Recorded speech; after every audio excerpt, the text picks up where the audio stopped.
Mesdames et messieurs, bonsoir. Merci d'avoir choisi RTI 1 à la une de ce 20h. Le Premier ministre Patrick Kachi visite la future zone industrielle de Boaké. Le chef du gouvernement veut s'assurer de l'état d'avancement des travaux de ce site et se engager pour la réhabilitation de la piscine municipale. Il a par ailleurs inauguré le nouveau centre de bureautique, de communication et de gestion de Boaké.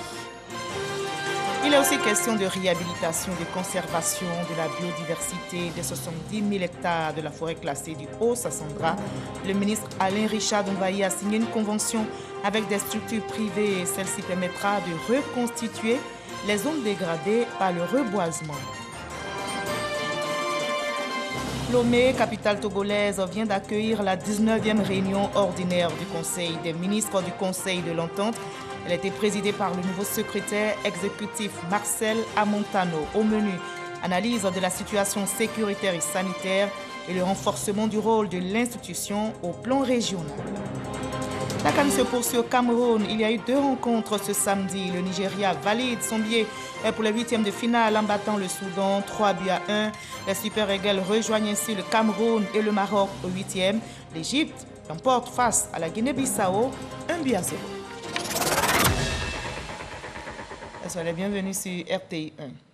Comment faire des travailleurs de demain, des créateurs d'emplois et non des demandeurs d'emploi?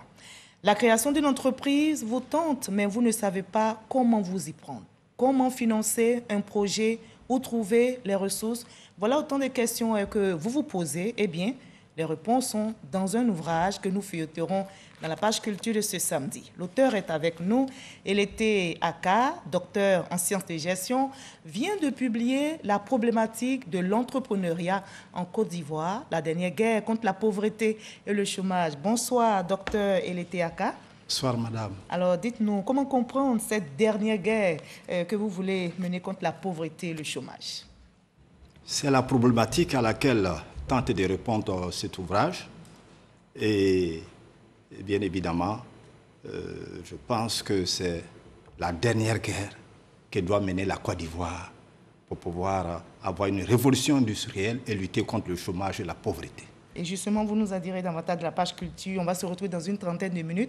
Quelles sont les armes dont vous disposez justement en tant qu'entrepreneur pour mener cette guerre contre le chômage et la pauvreté? À tout à l'heure, docteur Eleté. Vous restez pour le moment avec nous. On va se rendre ensemble du côté de Boaké, région de Gbeke, où le Premier ministre Patrick Kachi a visité aujourd'hui même la future zone industrielle. Le chef du gouvernement veut s'assurer de la bonne avancée des travaux de ce site et se engager pour la réhabilitation de la piscine municipale qui faisait autrefois la fierté de la ville de Boaké. Alexis Ouedraogo. Les honneurs vous ont été rendus par... Fin de semaine dans le Gbeke. Ce samedi à Boaké, le Premier ministre Patrick Kachi vient visiter de grands projets. Première escale à 6 km de la ville sur la route de Sakassou, la future zone industrielle de la région se dessine. Bâti sur une superficie de 150 hectares, le projet permettra de relancer le secteur de production dans la région, notamment par le textile. Nous sommes ici pour localiser la future zone industrielle. C'est un projet très important, un projet majeur pour le développement de la ville de Boaké. Nous allons créer des nouvelles usines, donc ce sont des milliers d'emplois qui sont en jeu. Et pour cela, le maire que je suis est très heureux pour la jeunesse de Boaké. Cap sur la piscine municipale, l'infrastructure phare des beaux jours de la ville est engagée dans un processus de rénovation qui avance bien. Je suis arrivé ici en 1978, au moment où Boaké était Boaké. C'était la référence et la piscine était une des plus grandes références. La piscine va être rénovée. C'est avec le grand enchantement de toute la population. Moi, personnellement, ça me fait énormément plaisir. Autre bonne nouvelle pour la ville, l'inauguration à la mi-journée du tout nouveau centre de bureautique de communication et de gestion de Boaké. Voilà, justement, vous l'avez vu sur ces images. Le Premier ministre Patrick Achi a par ailleurs inauguré le nouveau centre de bureautique, de communication et de gestion. Le CBCG de Bouaké accueille pour cette rentrée académique près de 905 étudiants formés dans différents secteurs d'activité pour l'obtention du brevet de technicien supérieur. Le programme est adapté aux besoins actuels des entreprises, nous rapporte Alexis Bouetraogo. Bain de foule à Bouaké ce samedi pour le Premier ministre. Le chef du gouvernement vient inaugurer les nouveaux locaux du centre de bureautique de communication et de gestion de la ville. Coupure de ruban, présentation de la plaque inaugurale. Dans la salle informatique, petit échange en vidéoconférence avec les CBCG d'Abidjan. Les élèves de Bouaké disent qu'ils vont vous battre. Donc il y a une compétition là. Le courant Bouaké, on attend les résultats. Ils ne peuvent pas. Le centre mis à neuf permet aux jeunes de 16 à 27 ans d'acquérir une formation de qualité en réponse au marché de l'emploi, conformément à la vision du gouvernement. L'éducation des jeunes, leur formation et surtout leur insertion professionnelle constituent des axes prioritaires pour le gouvernement et sur ces questions, vos instructions sont sans embâche.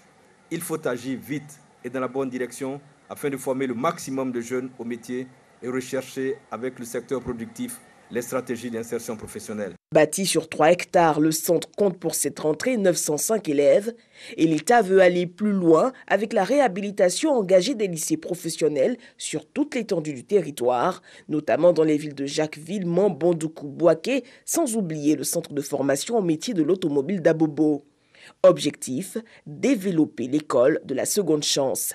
La Côte d'Ivoire a besoin aujourd'hui d'ouvriers, de techniciens, de scientifiques, d'ingénieurs, de comptables, de gestionnaires pour accélérer la machine de nos entreprises et celle de notre marché de l'emploi ainsi que celle de notre nation. À nous de l'expliquer, à nous de le valoriser. Chers amis étudiants, ici se trouve désormais votre avenir. Il est entre vos mains, au sens propre du terme comme au sens figuré. Ici, dans cet établissement où l'État a mis tout ce qu'il avait de meilleur et où tous les professeurs donneront le meilleur d'eux-mêmes, l'échec ne sera pas permis. L'État a fait don de 2 cars, plusieurs brasseurs, des équipements de sport, de couture, auxquels s'ajoute une enveloppe de 9 millions de francs CFA. Les choses avancent aussi très bien au ministère des Eaux et Forêts. Le ministre Alain Richard Donvaï vient de signer une convention avec des structures privées. L'enjeu reste la réhabilitation et la conservation de la biodiversité des 70 000 hectares de la forêt classée du Haut-Sassandra. La convention permettra de reconstituer les zones dégradées par le reboisement, dit Sachonayo. Le ministère des Eaux et Forêts multiplie les actions afin que la Côte d'Ivoire retrouve son couvert forestier.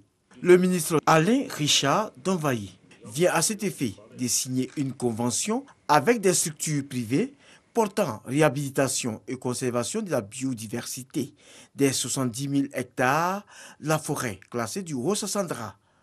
Il s'agit, à travers cette convention également, de reconstituer les zones dégradées par le reboisement. En tant que partenaire financier, nous sommes très heureux d'associer le secteur privé à cette stratégie et nous sommes disponibles à accompagner le ministère pour la restauration des couverts forestiers en Côte d'Ivoire.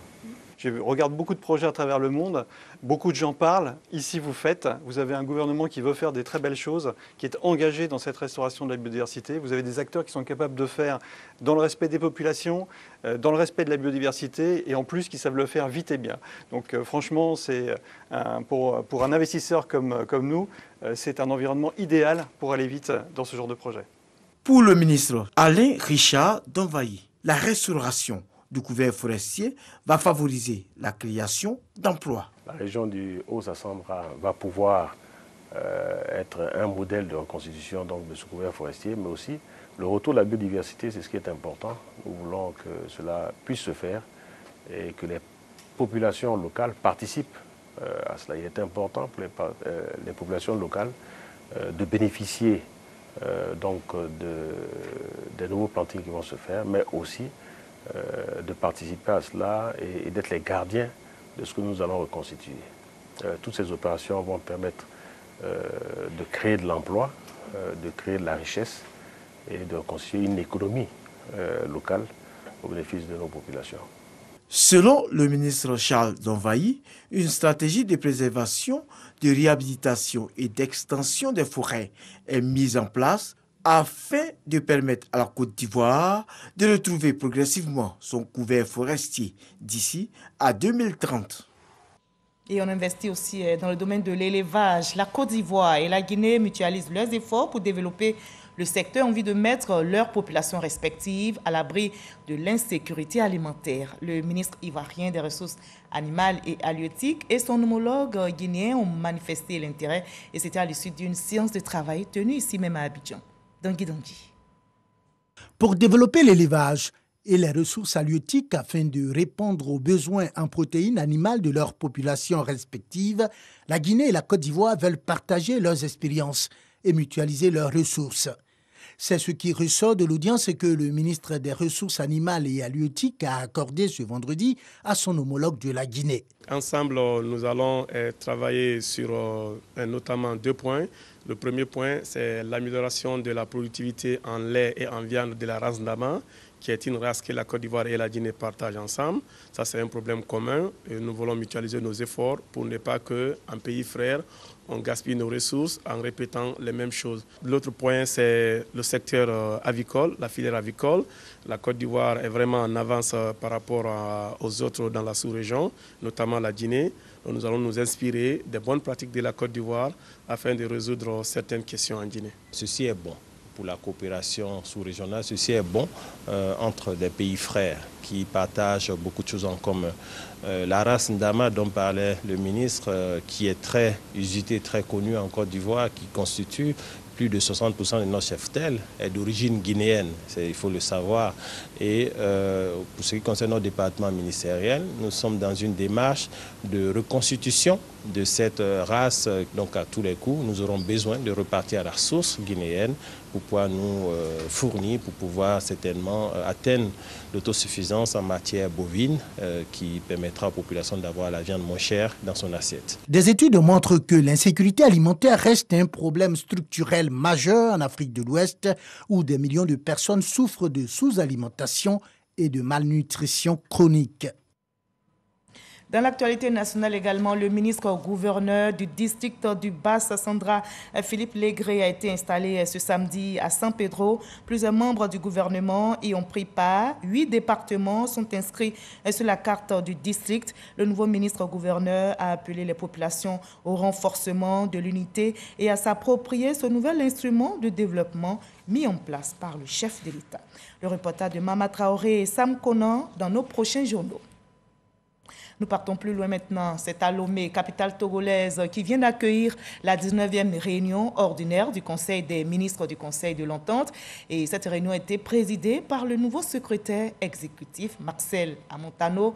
Au menu, analyse de la situation sécuritaire et sanitaire dominée par la pandémie de Covid-19 et le renforcement du rôle de l'institution au plan régional. Explication détaillée avec Abou Sanogo. Lomé. La capitale togolaise a accueilli la 19e réunion ordinaire du Conseil des ministres du Conseil de l'Entente. À la tête du secrétariat exécutif de l'institution depuis le 1er janvier 2022, c'est Marcel Amontano qui a présidé la rencontre. Après avoir mené depuis 10 ans l'essentiel de ses activités sur ressources propres, le Conseil de l'Entente est arrivé à la croisée des chemins. Il doit maintenant faire face à 2 défis majeurs, celui de l'amenuisement continu de ses ressources, notamment de sa trésorerie, et celui de son repositionnement stratégique vers des secteurs essentiels pour l'intégration des États membres et des peuples, en complémentarité des actions déjà posées par les autres organisations sous-régionales ouest-africaines. La situation sécuritaire, la crise sanitaire de la Covid-19 et ses conséquences au plan économique et social, ainsi que le renforcement du rôle de l'institution au plan régional ont été abordés. La qualité et la compétence à la tête de notre secrétariat exécutif renforcent notre optimisme et notre foi en un Conseil de l'Entente résolument tourné vers la réalisation de ces objectifs avec célérité et pragmatisme. Un nouveau plan et de nouvelles stratégies de planification sont nécessaires à l'apport de réponses appropriées aux différentes problématiques. Le Conseil des ministres a adopté le projet annuel de performance PAP 2022 d'un montant de 2,76 milliards de francs CFA, conformément au document de programmation pluriannuelle de dépenses 2020-2022 du Conseil de l'Entente. Il a encouragé le secrétariat exécutif à engager la réflexion pour l'élaboration d'un nouveau plan stratégique 2023-2027, l'actuel plan arrivant à terme en 2022. La 19e réunion ordinaire du Conseil des ministres du Conseil de l'Entente a également abordé la question de la réhabilitation du centre régional de formation pour l'entretien routier de Lomé, qui forme au métier de la route, du chemin de fer et des mines pour le compte des pays membres du Conseil de l'Entente, le Bénin, le Burkina Faso, la Côte d'Ivoire, le Niger et le Togo. Et on reste mobilisés et soudés surtout pour venir à bout de cette pandémie de Covid-19 qui sévit dans le monde.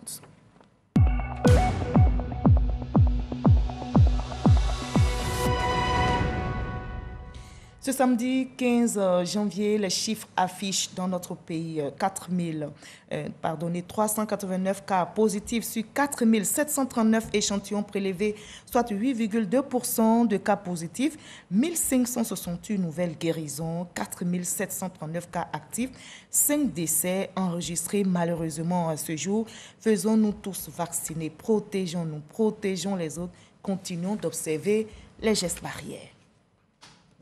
Et cette pandémie n'altère pas du tout notre unité et notre solidarité. Le groupe Zouglou, les patrons, donnent l'exemple. Ils chantent, mais ils posent aussi des actions sociales. Ces artistes sont soutenus par des structures privées et mènent des activités, notamment dans le domaine de la santé. Les patrons ont réhabilité, vous allez le voir, le centre de santé d'Abouabou, c'est dans la commune de Port-Boué, des actions humanitaires qu'ils initieront dans d'autres villes, nous dit Issa Tchonayo. Le groupe Zouglou, les patrons, désormais orienté vers le social. Avec l'aide d'ONG et des partenaires de bonne volonté, ils viennent de réhabiliter un centre de santé dans la commune de Port-Boué. Pour faire de la musique, il faut de la santé. Donc, pour ceux qui se déplacent pour venir à des concerts, c'est la santé qui leur permet cela. Donc, l'album Trésor l'illustre bien, parce que pour avoir un trésor, il faut avoir la force, l'énergie et tout ce qui va avec. Offrir le bien-être à des populations, il n'y a pas mieux que cela, parce que Dieu lui-même, c'est ce qu'il nous donne. J'invite toute la diaspora à faire comme nous, à nous rejoindre. Il y a beaucoup d'associations, il y a beaucoup d'ONG qui peuvent apporter un petit plus encore. Nous sommes venus là, il n'y avait pas de portail. Aujourd'hui, vous le constatez. Les parents, je vous demande de bénir le groupe des patrons pour qu'ils aient encore plus d'inspiration. Une action saluée par les populations et la municipalité. Ce petit geste-là, vraiment la population d'Ababou est dépassée. Parce que par le passé, comme tu viens à l'hôpital, tu n'as pas envie d'entrer. Aujourd'hui, tu arrives à l'hôpital, même à l'entrée, tu es déjà guéri. Kouriol Yao, partenaire de cette action, et d'autres structures envisagent d'aider le groupe Zouglou à poursuivre cette initiative à travers tout le pays. Et initiative à saluer, bien évidemment. La préfecture de police d'Abidjan rend hommage à ces anciens, ces hommes et femmes qui sont appelés à faire valoir leur droit à la retraite, ont été célébrés pour leur dévouement au travail et services rendus à la nation. Abou Sango. Ils auront passé pour les uns 22 ans et pour les autres 35 au service de la police nationale et de la Côte d'Ivoire. Ils auront consacré une bonne partie de leur vie à la protection des personnes et des biens. Ils quittent aujourd'hui définitivement la police nationale pour une autre vie, celle de civil. Ils sont appelés à faire valoir leur droit à la retraite. Mais avant leur départ, ils sont félicités pour le sacrifice consenti et surtout pour avoir été des modèles durant leur carrière. Au regard de tout ce que vous avez fait pour la police nationale, ce que vous avez fait pour la République de Côte d'Ivoire, disons merci. Des présents ont été offerts aux fonctionnaires de police appelés à faire valoir leur droit à la retraite. Nous sommes bénis de Dieu pour avoir eu l'honneur de servir notre pays, d'être en vie et en bonne santé. Invité d'honneur de cette cérémonie, le contrôleur général de police Joseph Yao Kwame, directeur général adjoint de la police nationale chargé de la sécurité publique, lui aussi admis à la retraite après 36 années de service. Il a exprimé sa gratitude au chef de l'État Alassane Ouattara et à sa hiérarchie. Je voudrais que vous traduisiez tous ces sentiments qui nous animent aujourd'hui à Monsieur le ministre de l'Intérieur et de la Sécurité, grâce à qui la police avance. Demandez-lui également de transmettre le sentiment honoré de nos récipiendaires à l'égard du chef de l'État, grâce à lui que tout est possible.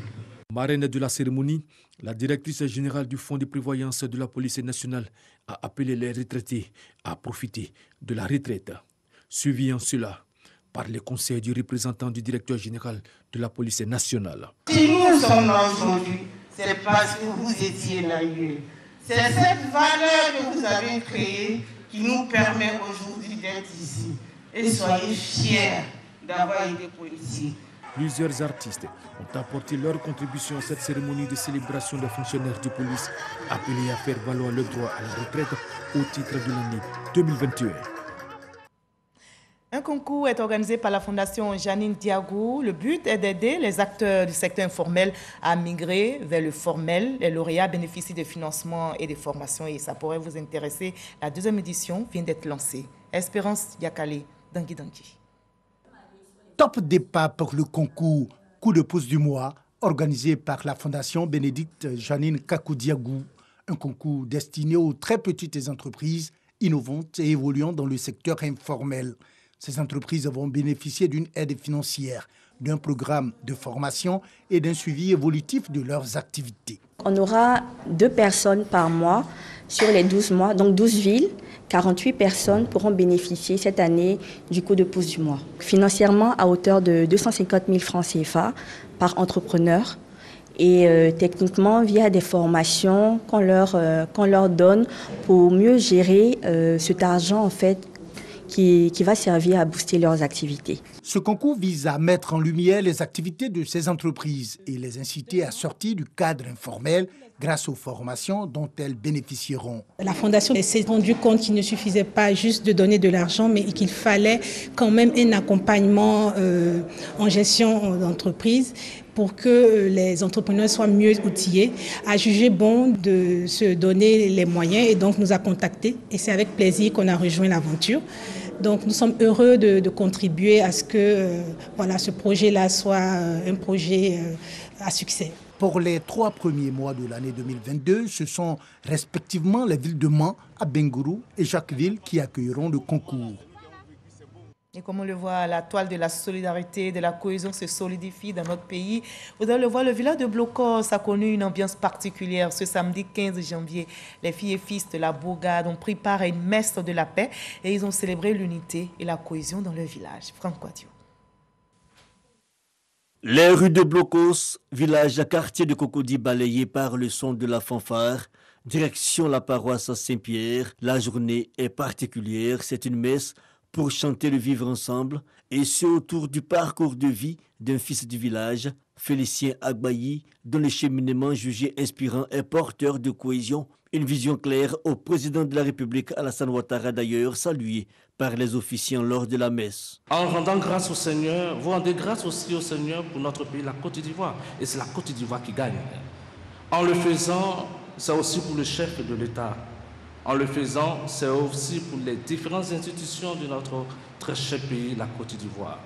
Eh bien, ce que je dis au sénateur Félicien, mais je le dis à chacun de nous tous ici présents, nous avons initié le dialogue politique, mais ce dialogue ne pourra connaître une fin heureuse que si d'abord, dans nos différentes familles, dans nos différents lieux de vie, eh bien, nous essayons de faire que soit la vérité et l'amour, la justice et la paix.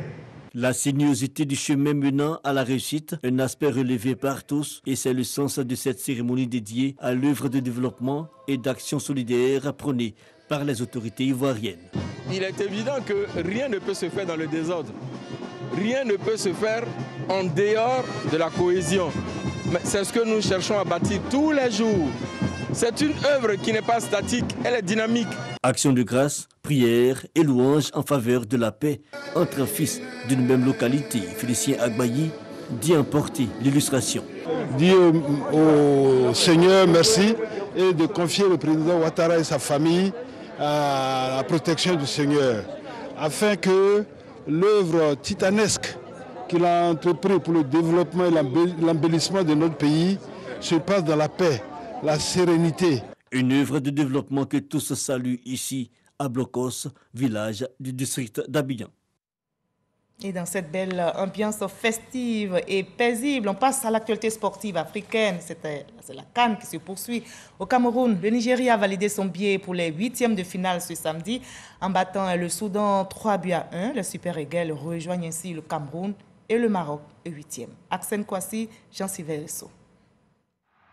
Après son succès étriqué contre l'Égypte, le Nigeria enchaîne une deuxième victoire dans la compétition. Face au Soudan pour le compte de la deuxième journée du groupe D, les Super Eagles prennent la pleine mesure de leurs adversaires et ouvrent le score après 3 minutes de jeu grâce à Samuel Chikwueze. Dominateur, Simon Moses vient récompenser les bonnes intentions nigérianes avec le but du break dans les derniers instants de la première période. En seconde période, les Nigérians repartent sur les mêmes bases et creusent l'écart avec un troisième but signé Simon Moses. Mais à 3-0, pour les Soudanais, c'est une question d'honneur. Walieldine Kidir profite d'un pénalty pour réduire la marque. 3-1, score final. Grâce à ce succès, le Nigeria valide son billet pour les 8e de finale et devient le 3e pays à se hisser au tour suivant, après le Cameroun et le Maroc. L'autre match a opposé l'Égypte à la Guinée-Bissau. Les Pharaons l'ont emporté 1-0. Arsène Kwasi, Jean-Sylvain Ressot. Battu d'entrée par le Nigeria, l'Égypte, sous pression, affronte la Guinée-Bissau pour le compte de la deuxième journée de la poule D. Un match que les Pharaons débutent idéalement, incarné par la tentative de Mohamed Salah. Mais l'attaquant de Liverpool voit sa frappe repoussée par le poteau. Un manque de réussite que Mostafa Mohamed connaît également à la 18e minute. À force d'insister, les Pharaons sont récompensés de leurs efforts grâce à Mohamed Salah. À 1-0, les joueurs égyptiens croient tenir la victoire, mais se font surprendre. L'arbitre invalide le but après consultation de la vidéo-assistance. Malgré la bonne volonté des joueurs bissau-guinéens de revenir dans la partie, le score en reste là. 1-0, l'Égypte assure le service minimum et se relance dans la compétition. La fête du football continue au Cameroun. À l'affiche demain, 16 janvier, 4 rencontres. La Côte d'Ivoire, notre pays, qui joue son deuxième match ce dimanche, sera face à la Sierra Leone. Les Gambiens, eux, seront opposés aux Maliens. La Tunisie rencontre la Mauritanie. Et enfin, l'Algérie sera opposée à la Guinée équatoriale. Allez, on va prier, on va croiser les doigts pour la victoire des éléphants face à la Sierra Leone. On passe maintenant à la page culture de cette édition.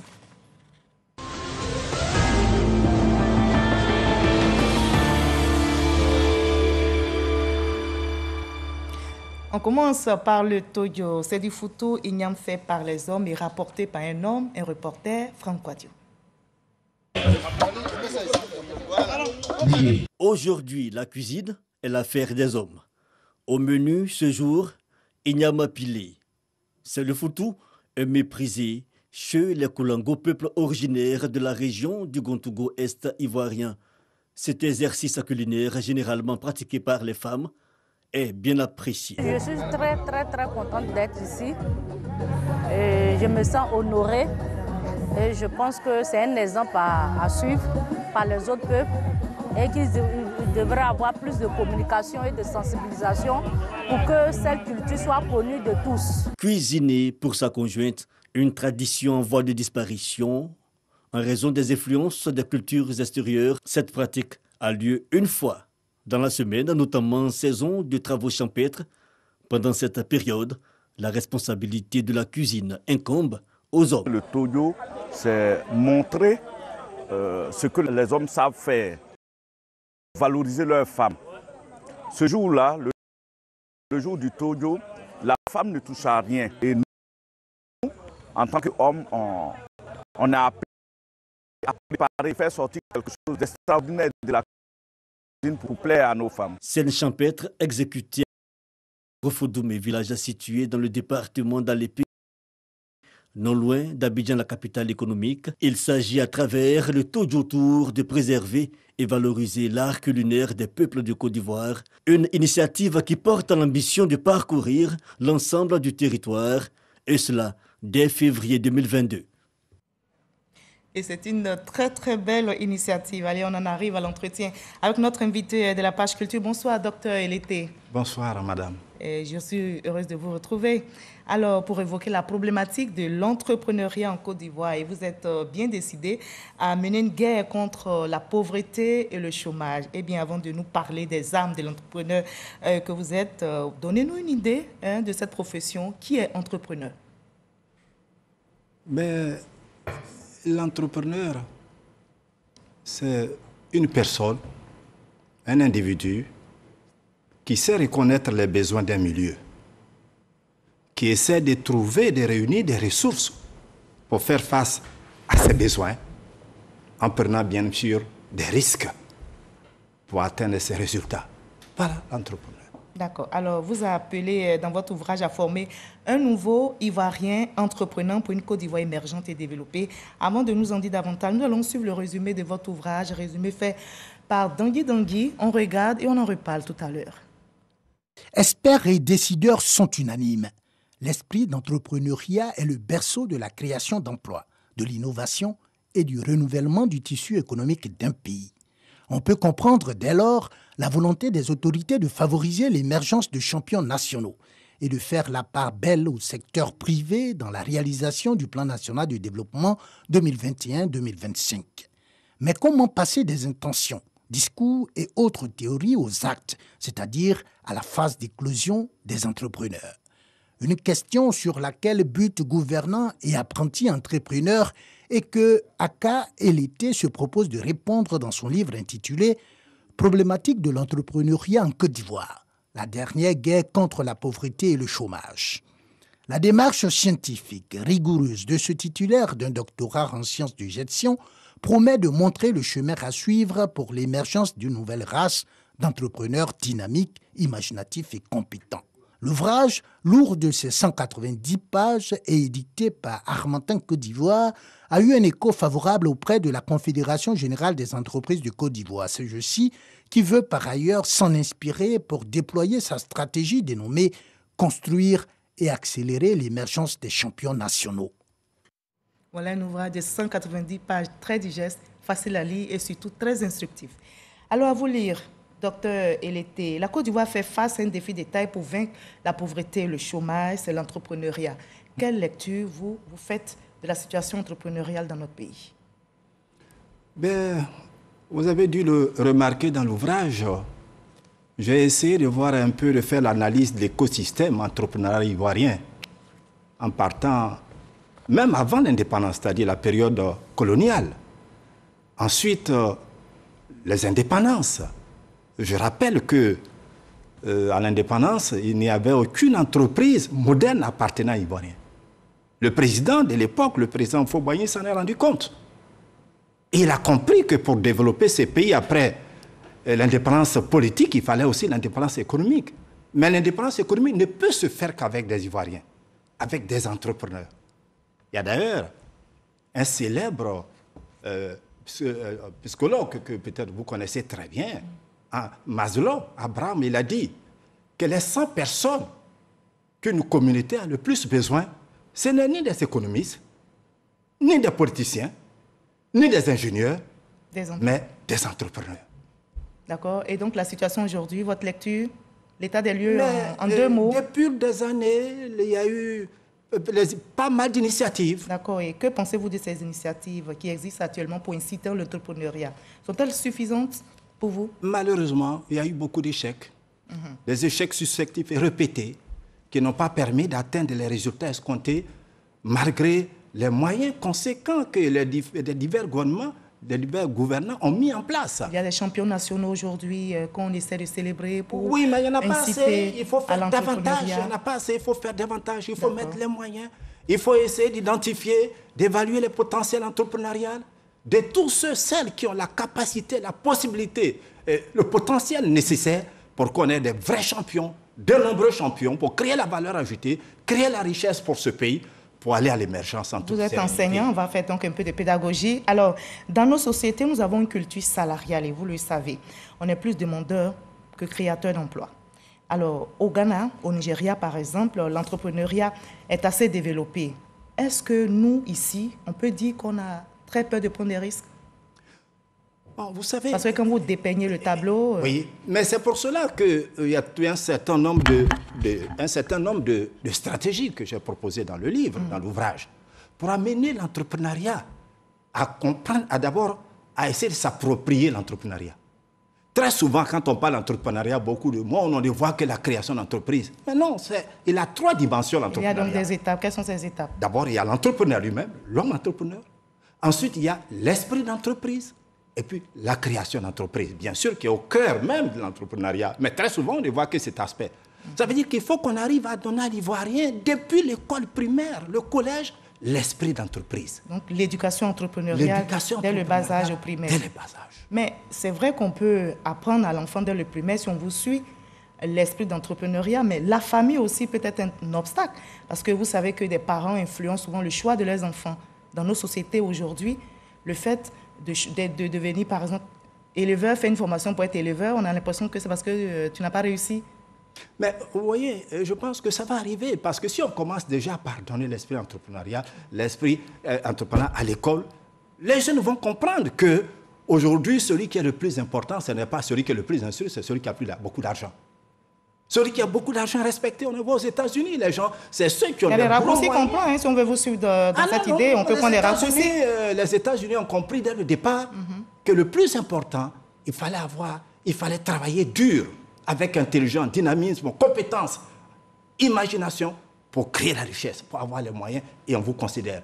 Vous avez beau être le plus instruit, mais si vous n'avez pas un sou, personne ne vous considère, madame. Ça, c'est vrai. Alors, vous évoquez aussi le fait que le programme scolaire est très théorique. Conséquence, de nombreux enfants sortent du système sans savoir-faire. Alors, vous posez là la question de l'adéquation emploi-formation qui est prise en compte, n'est-ce pas, par nos gouvernants aujourd'hui? Oui. Moi, j'insiste sur le fait qu'il faut une révolution entrepreneuriale. C'est-à-dire qu'il faut aller au-delà de ce qui est fait. Aujourd'hui, par exemple, des efforts énormes sont faits par l'État. Depuis, de nombreux gouvernements ont essayé de mettre en place des fonds sociaux. Aujourd'hui encore, il en existe. Il y a l'agence emploi jeune. Pour aider, bien sûr, c'est ce qu'on appelle l'entrepreneuriat social. Mais on ne peut pas aller à l'émergence avec l'entrepreneuriat social. Mais ce sont de bonnes initiatives quand même. C'est de très bonnes initiatives pour aider les gens à quitter la pauvreté, pour pouvoir, ce qu'on appelle le taux-emploi, pour pouvoir avoir quelque chose à manger, pour essayer de se prendre en charge. Rien que pour la cohésion sociale, la stabilité, c'est important. Mais si nous voulons aller à l'émergence, si nous voulons devenir demain des champions, comme la Corée, compétir comme le Brésil, comme le Brésil, comme d'autres pays, il faut absolument alors revoir cela. Il faut avoir des gens qui ont un potentiel entrepreneurial. Il faut mettre les moyens aussi. Donc, un projet dont on a besoin 100 millions pour bâtir, pour un entrepreneur bâtir, il ne faut pas lui donner 5 millions. Est-ce que toutes les idées sont bonnes pour créer une entreprise? A priori, les idées sont bonnes, mais ça ne suffit pas. Parce que vous parlez des facteurs négatifs dans votre ouvrage. Oui, mais ça ne suffit pas. On peut avoir des idées, a priori, apparemment, qui sont lumineuses, des très bonnes idées. Mais quand on fait une petite analyse, on comprend en fait que ces idées-là, elles n'ont pas marché. En 30 secondes, j'ai lu une petite anecdote que j'ai trouvée très intéressante.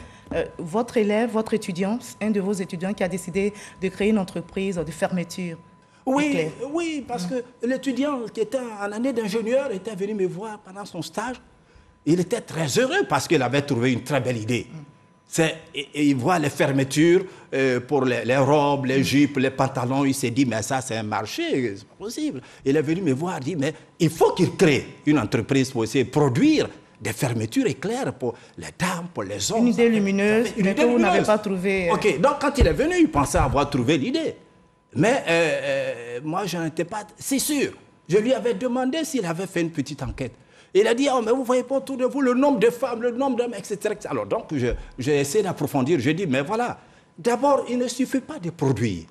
Est-ce que vous avez vu, quand on crée une entreprise, c'est pour faire du chiffre d'affaires et c'est toute une année, du 1er janvier au 31 décembre.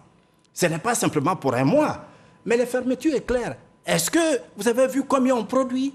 Si vous produisez des fermetures études de marché. Pour un mois, il faut faire une petite étude de marché. D'accord. Un peu du marketing, c'est nécessaire. Vous ne pouvez pas créer une entreprise s'il n'y a pas de marché. Quelle que soit l'idée que vous avez, si vous n'avez pas vérifié qu'il y a un marché, ça n'ira pas très Donc, loin. toute idée. Et c'est une grosse erreur que beaucoup de D'accord. personnes. D'accord. Alors, on va maintenant parler de la recherche de financement, qui est un gros défi à relever.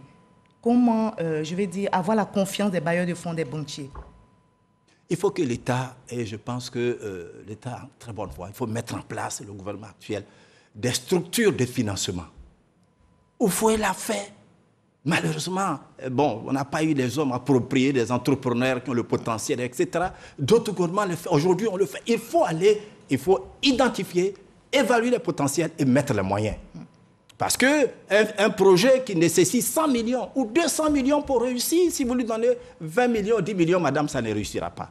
Et ce n'est pas les banques, alors l'État comprendra si on a des structures appropriées qui ont les compétences nécessaires, l'imagination nécessaire pour aller au-delà, mais ils vont voir que ce projet-là peut advenir, peut réussir pour embaucher de nombreux Ivoiriens avec compétences diverses et réussir à devenir un champion national et aller à l'exportation. Mais si on compte sur les banques qui, pour décourager, parce que le projet coûte 50 millions, 100 millions, ils vont dire votre projet est trop cher, on ne peut pas financer, alors que c'est un très bon projet. Il faut que l'État, dans cette révolution entrepreneuriale, mette en place des structures de financement appropriées. Bien sûr, en identifiant et en évaluant, en essayant d'identifier et mettre en place des critères d'évaluation du potentiel entrepreneurial. Et les facteurs négatifs à lever. Exact, les facteurs négatifs. Parce que quelqu'un, par exemple, qui vient créer une entreprise parce qu'il a perdu son emploi, dès qu'il a la possibilité de trouver un autre emploi, il met la clé sous perso, il est parti. Donc il faut être convaincu, il faut avoir la foi. Il faut être convaincu, ce n'est pas sur cela qu'on peut compter.